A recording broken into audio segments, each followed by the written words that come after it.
I never expected a simple favor to change everything. But that's exactly what happened on a rainy Tuesday evening last October. My name is Alex, a 28-year-old graphic designer working from my modest one-bedroom apartment in Oakwood Heights. I've always been the quiet type, the kind of person who prefers the company of a good book and a cup of tea to the chaos of social gatherings. My friends often joke that I'm practically a hermit, and honestly, they're not entirely wrong. After a particularly painful breakup 2 years ago, I found comfort in routine and solitude, convincing myself that it was easier this way. My apartment building is one of those older structures with character. Exposed brick walls, slightly uneven wooden floors that creak in all the right places, and windows that sometimes stick when the humidity rises. I'd lived there for almost 3 years, nodding politely to neighbors in the hallway, but rarely engaging beyond surface-level pleasantries. That's just how things were, and I was perfectly content with my carefully constructed bubble. That's when Jamie entered the picture. He had moved into the apartment across the hall about 2 months prior, and our interactions had been limited to brief hellos and awkward elevator rides. I had noticed him, of course, it was hard not to. With his warm brown eyes, perpetually tousled dark hair, and a smile that seemed to brighten the dimly lit hallway, Jamie stood out in my otherwise predictable world. But I had long ago mastered the art of keeping people at a comfortable distance, so I never allowed myself to dwell on those observations. The day everything changed started like any other. I had been working on a branding project for a local coffee shop, losing track of time as I often did when immersed in my work. The rain had been falling steadily since morning, creating a soothing backdrop to my creative process. I was just about to take a break when a knock on my door disrupted the rhythm of the raindrops against my window. When I opened the door, there stood Jamie, looking slightly frazzled. His normally perfect hair was damp from the rain, and he had this apologetic expression that immediately made me curious. "Hey, Alex, I'm so sorry to bother you," he said, shifting his weight from one foot to the other. "This is going to sound ridiculous, but my power went out in my apartment, and my phone is completely dead. I have an important call with my sister in Australia in 30 minutes, and I was wondering if I could possibly charge my phone at your place. I promise I won't be a nuisance." I hesitated for a moment, my instinct to protect my personal space battling with basic human decency. Jamie must have sensed my reluctance because he quickly added, "I can just leave the phone with you if that's easier. I know this is weird and totally out of the blue." There was something about the genuine distress in his voice that made my defenses soften. "No, it's fine," I found myself saying, stepping aside to let him in. "Come on in. You can charge your phone here. Do you want some tea while you wait? It's pretty miserable out there." The look of relief on Jamie's face was immediate and endearing. "That would be amazing, thank you. I really appreciate this," he said as he stepped into my apartment, careful not to drip water on my hardwood floors. As Jamie settled onto my couch, I became acutely aware of how rarely I had visitors. My apartment suddenly felt both too personal and not welcoming enough. Books were stacked on nearly every surface, sketches and design mock-ups were pinned to my walls, and my collection of vintage teapots was displayed prominently on open shelving. It was like Jamie was seeing a visual representation of my personality before we'd even had a proper conversation. "Nice place," he commented, glancing around with genuine interest. "Those teapots are incredible. Do you collect them?" I handed him a charger for his phone and nodded. "Thanks. And yes, it's a bit of a hobby that got out of hand. My grandmother started me on it when I was a kid." I moved to the kitchen to put the kettle on, grateful for something to do with my hands. "Do you have a preference for tea?" "I have probably too many options." Jamie laughed, a warm sound that seemed to fill the apartment. "Surprise me. I trust the judgment of someone with such an impressive tea setup." As I prepared 2 cups of my favorite jasmine green tea, I could hear Jamie moving around my living room. "Are these your designs?" he called out. "They're really good." I returned with the tea to find him examining the coffee shop branding I'd been working on. "Yeah, that's my current project. Still a work in progress," I replied, setting down our cups on the coffee table. "Well, it's fantastic," he said with such sincerity that I couldn't help but feel a flutter of pride. I've always been envious of creative people. I can barely draw a stick figure. "What do you do?" I asked, surprising myself with my interest. Normally, I avoided these kinds of getting-to-know-you conversations, finding them tedious and predictable. "I'm an environmental engineer," Jamie replied, taking a sip of his tea. I work with companies to reduce their carbon footprint and implement sustainable practices. Not as visually impressive as your work, but I find it fulfilling. That's actually really important work, I said, genuinely impressed. Probably more meaningful than making pretty logos for businesses. Jamie shook his head. Don't sell yourself short. Art and design shape how we see and interact with the world. That's powerful stuff. He glanced at his phone, which was now charging on my side table. Looks like it's coming back to life. Thanks again for rescuing me. What I had expected to be an awkward 15 minutes of small talk somehow evolved into a conversation that flowed with surprising ease. We discovered a shared love for obscure indie films, a mutual addiction to true crime podcasts, and a similar taste in music. Jamie had a way of listening that made me feel like everything I said mattered, and I found myself sharing opinions and stories I usually kept to myself. Wait, you actually met David Byrne? Like, Talking Heads David Byrne? Jamie asked incredulously after I mentioned a chance encounter at a gallery opening in the city. I laughed at his reaction. Briefly, yes. I was too starstruck to say anything intelligent, so I just nodded a lot and probably looked like I was having some kind of medical episode. Jamie's laughter was infectious. That's still cooler than anything that's ever happened to me. The most famous person I've met is my cousin, who was an extra on Law and Order for like 3 seconds. As we talked, I noticed how the space between us on the couch had gradually decreased. There was something about Jamie's presence that felt both exciting and comfortable, a combination I hadn't experienced in a long time. When our hands accidentally brushed as we both reached for our teacups, I felt a jolt of electricity that I couldn't easily dismiss. Just as Jamie was telling me about a disastrous camping trip with his college friends, the lights in my apartment flickered once, twice, and then went out completely. We sat in sudden darkness, the only light coming from the glow of Jamie's partially charged phone. Well, that's ironic, Jamie said after a moment of silence. You rescue me from a power outage, and now we're both in the dark. I couldn't help but laugh at the situation. The universe has a strange sense of humor. I stood up carefully, navigating from memory. I have some candles somewhere. Give me a second. Let me help, Jamie offered, turning on his phone's flashlight. 2 sets of hands will make it faster. With the soft glow of Jamie's phone lighting our way, we rummaged through my kitchen drawers until we found a collection of emergency candles and a lighter. As we placed them around the living room, the apartment transformed. The flickering candlelight cast a warm, intimate glow that made everything feel different, softer, more magical somehow. This is actually kind of nice, Jamie remarked as we settled back on the couch, now illuminated by the gentle dance of candlelight. When was the last time you just sat without electricity, without all the distractions? I thought about it for a moment. Honestly, I can't remember. Maybe during a storm when I was a kid. I pulled a throw blanket from the back of the couch and offered to share it as the apartment began to cool without the heating system running. Jamie accepted, and we sat side by side under the blanket, our shoulders touching. It's strange how dependent we've become on being constantly connected, he said thoughtfully. And now both our phones are dying or dead. Terrifying, I joked. Whatever shall we do without TikTok and Instagram? We might have to resort to ancient practices like conversation and storytelling. Jamie replied with mock horror. Our ancestors would be so disappointed in our lack of survival skills. As the candles burned and the rain continued to pour outside, our conversation deepened. There's something about darkness that makes it easier to reveal parts of yourself you normally keep hidden. Maybe it's the inability to fully see the other person's reactions, or perhaps it's the cocoon-like feeling of being wrapped in shadows. Can I ask you something? Jamie said after a comfortable lull in our conversation. And feel free to tell me it's none of my business. I felt a flutter of nervousness, but nodded. Sure. You seem like this amazing person, talented, funny, thoughtful, but I get the sense that you keep to yourself a lot. Is that by choice or? He let the question hang in the air. The directness of his question caught me off guard. Under normal circumstances, I might have deflected with a joke or changed the subject. But sitting there in the candlelight, with the rain creating a private soundtrack for our conversation, I found myself wanting to be honest. A bit of both, I guess, I admitted.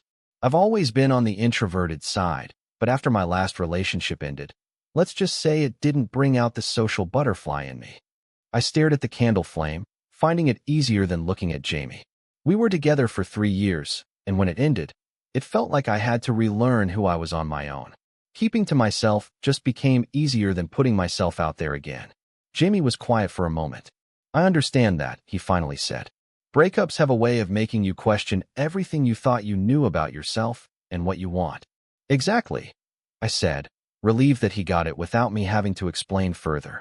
What about you? Any relationship war stories to share? Jamie smiled ruefully. Oh, I've had my fair share of disasters. My last serious relationship ended about a year ago. He was this brilliant architect with big dreams of designing buildings all over the world. The problem was, those dreams never seemed to include me. The casual mention of he made something shift in the atmosphere between us. It wasn't that I hadn't wondered about Jamie's sexuality. I had, but having it confirmed created a new layer of possibility that I wasn't entirely prepared for. That's tough, I said, trying to keep my voice neutral despite the sudden increase in my heart rate. Feeling like you're not a priority. Yeah, Jamie sighed. After a while, I realized I was more in love with the potential of what we could be than what we actually were. It took me a long time to admit that to myself. As we continued to share stories from our past relationships, I found myself opening up about things I rarely discussed, the insecurities that had plagued my last relationship, the fear of being vulnerable again, the comfort I'd found in my solitude, even as I sometimes ached for connection. Do you ever wonder, Jamie asked, his voice soft in the darkened room, if we sometimes use past hurts as an excuse to avoid taking new risks? The question hit uncomfortably close to home. All the time, I admitted. It's like I know I'm using my breakup as a shield, but it feels safer than the alternative. Which is, being hurt again, I said simply. Or worse, hurting someone else because I'm too damaged to do relationships right. Jamie shifted beside me, turning to face me more directly. In the candlelight, his expression was earnest and open. I don't think you're damaged, Alex. Cautious, maybe. Protective of yourself, definitely. But those aren't bad things. There was something about the way he looked at me, really looked at me, that made me feel both exposed and accepted. Our eyes met, and for a moment, neither of us spoke. The sound of the rain seemed to intensify, filling the silence between us with its steady rhythm. Without overthinking it, I reached out and placed my hand over his. It was a small gesture, but it felt monumental, like stepping off a cliff without knowing how far the drop would be.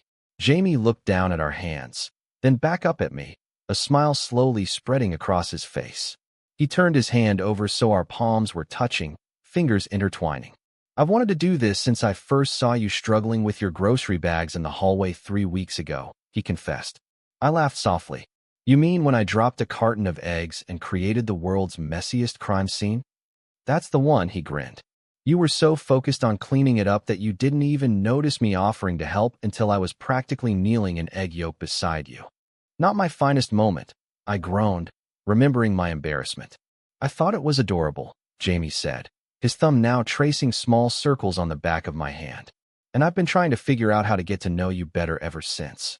So the dead phone was just an elaborate ruse? I teased, even as my heart raced at his touch. Jamie laughed. I wish I were that smooth. No, the power in my apartment really did go out.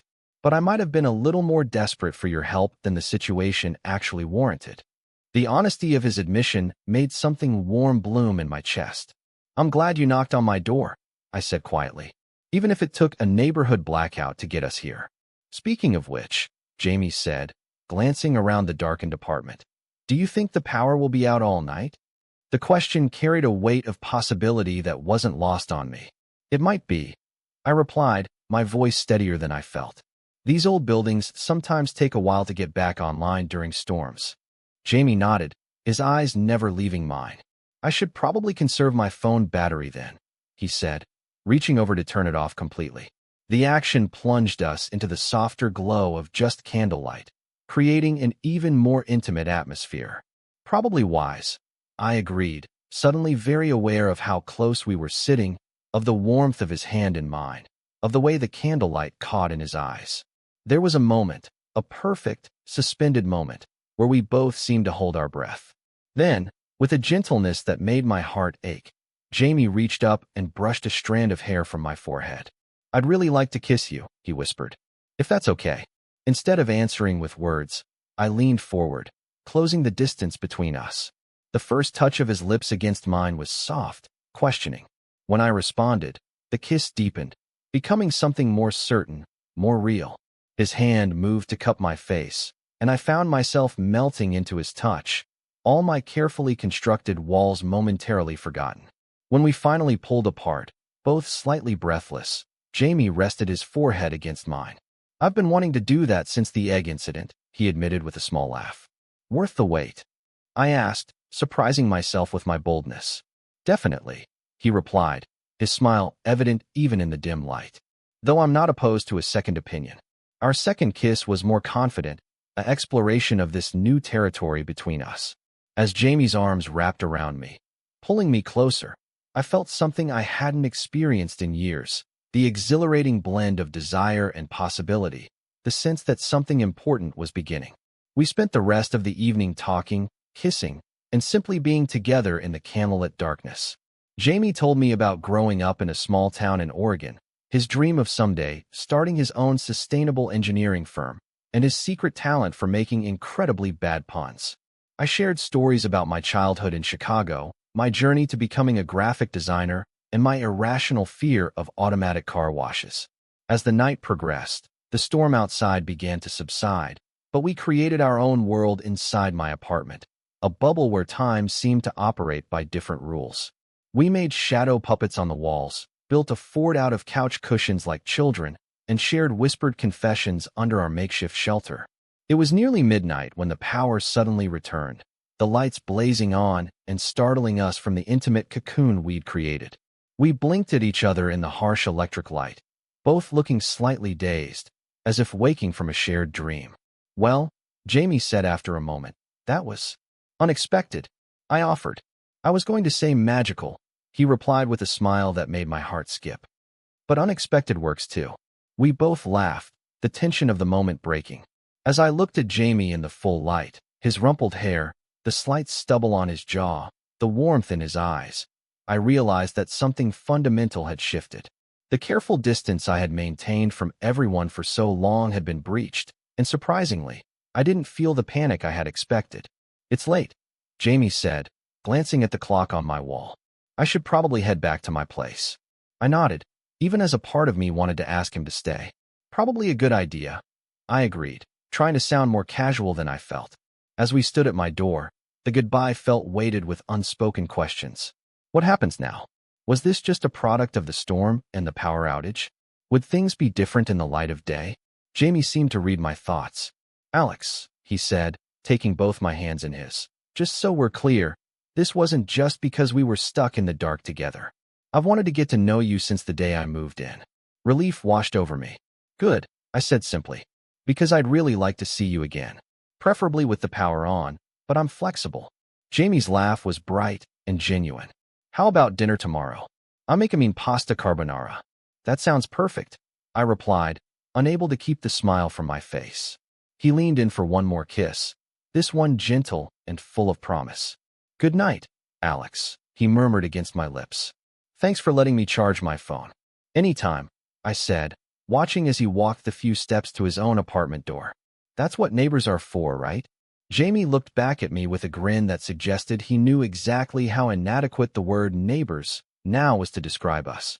"Right," he agreed. "Neighbors."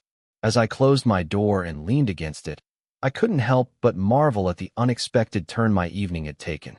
What had started as a simple favor, letting a neighbor charge his phone, had somehow evolved into something that felt like the beginning of a new chapter. I moved around my apartment, blowing out candles that were no longer needed, straightening the cushions we had displaced, and collecting our empty teacups. Each action was infused with memories of the hours we had just shared, making the familiar space feel somehow different, marked by Jamie's presence in a way that I knew would linger. As I got ready for bed, I found myself replaying moments from the evening. The way Jamie's eyes crinkled when he laughed, the feeling of his hand in mine, the surprising softness of his lips. For the first time in years, I allowed myself to feel the flutter of excitement that comes with new possibilities, with doors opening rather than closing. Tomorrow, we would have dinner. We would continue getting to know each other in the ordinary light of day, without the magical assistance of a power outage and candlelight. It might be awkward at times, or we might discover that the connection we felt was somehow tied to the unusual circumstances of our evening together. But as I drifted off to sleep, I found myself looking forward to finding out, to taking this unexpected chance. Sometimes, it takes a power outage to illuminate what's been right in front of you all along. The potential for connection, for warmth, for something new to begin just across the hallway. And as for our batteries, well, they might have died, but something else had definitely sparked to life. Total _char_count, 18,476.